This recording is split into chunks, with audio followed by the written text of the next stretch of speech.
Today we start lecture number 17. Topic name is Measures for Soil and Water Conservation, Agronomical, Biological and Engineering. In soil conservation, a preventive technique is used to protect the soil, water it is losses. आपल्या आजच्या टॉपिकमध्ये आपला आजचा topic आहे measures for soil and water conservation. आपण जे काही soil and water कॉन्झर्वेशनसाठी ज्या काही मेथड्स आहेत त्यामध्ये मग agronomical, biological and engineering method यांचा अभ्यास करणार आहोत. First point, in soil conservation a preventive technique is use to protect the soil water it is losses. जो काही सॉइल अँड वॉटरचं लॉस होतो यामध्ये आपल्याला जे काही प्रतिबंधात्मक उपाय आहेत आपण त्याचा अभ्यास करणार आहोत. यामध्ये इन हिली region land topography has steep slope and is subjected to erosion problem, due to which less vegetation establishment which accelerate to large amount of soil erosion. आता यामध्ये आपल्याला इन हिली रिजन लँड टोपोग्राफी, आता यामध्ये आपल्याला जी काही प्रदेशाची आपली जी काही रचना आहे, इन हिली रिजनमध्ये जी काही प्रदेशाची रचना आहे यामध्ये has steepy slope and is subjected to erosion problem. याच्यामध्ये काय होतं की जे काही मातीचे चढ उतार आहेत यामुळे काय होतं की त्यामध्ये जो काही एरोजनचा प्रॉब्लेम आहे हा एरोजनचा प्रॉब्लेम तयार होतो. Due to which less vegetation establishment, कारण का की त्या ठिकाणी काय झालेलं आहे, जी काही वृक्ष लागवड आहे किंवा जे काही व्हेजिटेशन आहे ते कमी झालेलं आहे आणि त्यामुळे which accelerate to large amount of soil erosion. याच्यामध्ये मग जे काही सॉइल एरोजन आहे याची जास्त मातीची धूप होण्याची जी काही क्रिया आहे ती जास्त गतीने वाढत आहे. A large amount of soil is transported to the steam at cultivated land at foothill which creates the problem for cultivation. Next पॉईंटमध्ये काय आहे की हे जे काही लार्ज अमाऊंट ऑफ सॉइल जी काही ट्रान्सपोर्टेड होते म्हणजे जी काही माती वाहून जाते कुठे, to the stream cultivated land to foothill, जे काही पर्वताच्या पायथ्याजवळ जी काही टेकडी आहे यामध्ये जो काही प्रवाह तिथपर्यंत वाहत येतो त्याच्यामध्ये काय होतं, माती त्यामध्ये वेगाने वाहत येते. Which creates the problem for cultivation, आणि त्यामुळे काय होतं की त्यामध्ये कल्टिवेशनसाठी प्रॉब्लेम क्रिएट होतो. The vegetation helps in reducing the surface runoff and soil halogen. आणि मग यामध्ये आपण जर जी काही उताराच्या बाजूने आपण जर जी काही लागवड करतो यामध्ये आपल्याला कशासाठी मदत होते की in reducing the surface runoff, जे काही भूपृष्ठावरून जे काही रनऑफ होतं किंवा जे काही माती पाणी वाहून जातं आणि जे काही सॉइल एरोजन आहे या दोन्हींचा कंट्रोल करण्याकरता किंवा त्यांचं प्रमाण कमी करण्याकरता आपल्याला मदत होते. द ॲग्रोनॉमिकल मेजर इन्क्लुडिंग, आता यामध्ये आपल्याला ज्या काही ॲग्रोनॉमिकल मेजर्स आहेत आपल्याला कोणकोणत्या मेथड्स आहेत की आपण ज्या करून सॉइल एरोजन कंट्रोल करू शकतो. मग त्यामध्ये कंटुरिंग आहे, स्ट्रीप क्रॉपिंग आहे, टिलेज प्रॅक्टिसेस आहे. या सर्व practices are very useful to control the soil erosion. यामध्ये या सगळ्या मेथडने आपण अतिशय प्रभावीपणे सॉइल एरोजन कंट्रोल करू शकतो. नेक्स्ट टॉपिक आहे इम्पॉर्टन्स ऑफ ॲग्रोनॉमिकल मेजर्स. आता याच्या आपण इम्पॉर्टन्स पाहणार आहोत ॲग्रोनॉमिकल मेजर्सचा.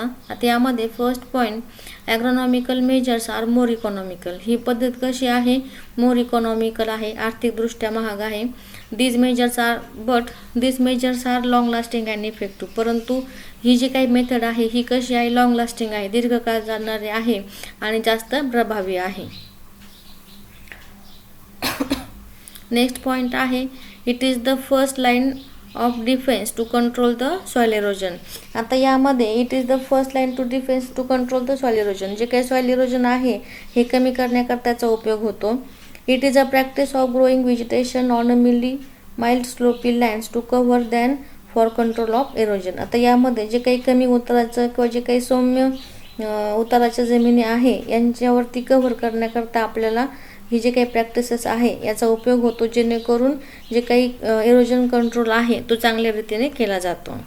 नेक्स्ट पॉईंट आहे vegetation dissipate the halogen power of erosion agent. आता याच्यामध्ये व्हेजिटेशन जे काही आहे आपण जे काही लागवड करतो, डिसिपेट म्हणजे काय, आपल्याला या ठिकाणी काय सांगता येईल की जे काही समजा त्याला प्रतिकार करणे.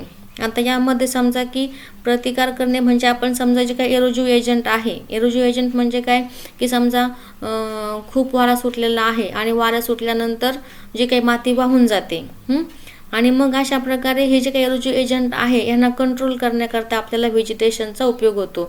आता समजा की आपण जर समजा खूप वारा सुटला किंवा जोराचा पाऊस आला आणि त्यासोबत माती वाहून जाते आणि मग यामुळे काय होतं की आपण त्यामध्ये व्हेजिटेशन केलं तर जे काही माती वाहून जाण्याचं प्रमाण आहे पाण्याच्या पावसाबरोबर ते कमी होतं. म्हणजेच काय की vegetation dissipate the erosive power of erosive agent.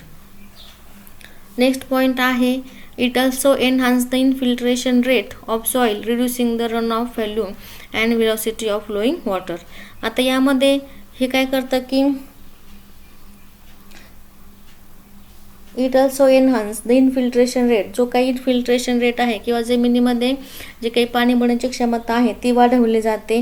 And reducing the run off volume and velocity of flowing water, त्याच्यानंतर जो काही रन ऑफ व्हॉल्यूम आहे त्याची तीव्रता देखील कमी केली जाते आणि जो काही वेग आहे फ्लोईंग वॉटरचा, जे काही वाहतं पाणी आहे त्या वाहत्या पाण्याचा वेग देखील कमी केला जातो. Next point, it also controls the sedimentation in channels or reservoirs due to dissipation of kinetic energy of falling raindrop which resulted into reduction in flash erosion. आता यामध्ये इट कंट्रोल्स द सेडिमेंटेशन, म्हणजे यामध्ये समजा sedimentation म्हणजे आपल्याला काय सांगता येईल, हे काय कंट्रोल करतं की आपला समजा एखादा जो काही पातळ पदार्थ आहे या पातळ पदार्थामध्ये जे काही घटक असे चिकटतात अशा प्रकारे हे कण चिटकून धरण्याचं काम जे काही रिझर्वायर्स आहे यामधून जे काही रिझर्वायर्समधून जे काही प्रवाह होतो यामध्ये आपण जे काही कायनेटिक एनर्जी असेल त्यामुळे जे काही रेनड्रॉप फॉलिंग होतात आणि त्यामुळे काय होतं की जे काही रिडक्शन इन फ्लॅश इरोजन, जे काही फ्लॅश इरोजन होतो याला कंट्रोल करण्याकरता आपल्याला याचा उपयोग केला जातो की आपण व्हेजिटेशन केल्यानंतर काय होतं की आपण ह्या सर्वांचं कंट्रोल केलं जातं. Next point, strip cropping or vegetation makes hindrance to blowing wind and resulted in reduction in wind erosion. आता त्यानंतर जे काही स्ट्रीप क्रॉपिंग आहे किंवा व्हेजिटेशन आहे, स्ट्रीप क्रॉपिंग म्हणजे काय आपल्याला माहिती आहे की आपण जे काही पट्टा पद्धत अवलंबतो किंवा जे काही व्हेजिटेशन्स आहेत याच्यामध्ये काय होतं की जे काही हे काय करतं की त्या जो काही समजा ब्लोईंग विंड आहे किंवा जे काही वाहणारा वारा आहे किंवा जे काही पाण्याच्या पावसाबरोबर वाहणारं मातीचे कण आहे यांच्यामध्ये काय होतं अडथळा निर्माण करतात. Next point, contouring, strip cropping and tillage practices. आता हे सर्व काय आहेत आपण पाहिलं, ह्या मेथड्स आहेत की आपण ह्याच्याद्वारे काय करू शकतो की ॲग्रोनॉमिकल प्रॅक्टिसेस आपण याच्याद्वारे एरोजन कंट्रोल करू शकतो. In order to control the soil erosion from slopy areas contouring, strip cropping and tillage practices are employed. आता यामध्ये सॉइल एरोजन कंट्रोल करण्याकरता आपल्याला जो काही उताराची जमीन आहे त्यामध्ये contouring, strip cropping and tillage practices आपण ह्या दोन मेथड्स त्यामध्ये ॲडॅप्ट करू शकतो. त्यानंतर it creates an obstruction in flows, त्यामध्ये जो काही फ्लो आहे त्या फ्लोमध्ये ह्याच्यामुळे काय होतं की अडथळा निर्माण होतो.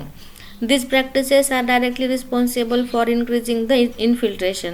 ह्या ज्या काही प्रॅक्टिसेस आहेत ह्या डायरेक्टली रिस्पॉन्सिबल कशा करता आहेत किंवा यांच्यामुळे आपल्याला डायरेक्टली काय फायदा होतो की जे काही इन्फिल्ट्रेशन आहे इन्फिल्ट्रेशनची कॅपॅसिटी वाढली जाते. It increases the time of opportunity to run off water so as infiltration in to the soil due to channels and ridges in the field. आत्ता सांगितल्याप्रमाणे काय होतं की जे काही रन ऑफ वॉटर आहे या ठिकाणी it increases the time of opportunity to run off water so as infiltration into the soil due to channels. याच्यामध्ये काय होतं की चॅनल्स आणि रिजेसद्वारे जे काही इन्फिल्ट्रेशन आहे ते फील्डमध्ये केलं जातं. सो त्याच्यामुळे काय होतं की it also increases the moisture in the soil profile. जे काही जमिनीमधील जे काही मॉइश्चर आहे हे मॉइश्चरचं प्रमाण किंवा आपण त्याला काय म्हणतो ओलावा जमिनीमध्ये वाढवला जातो.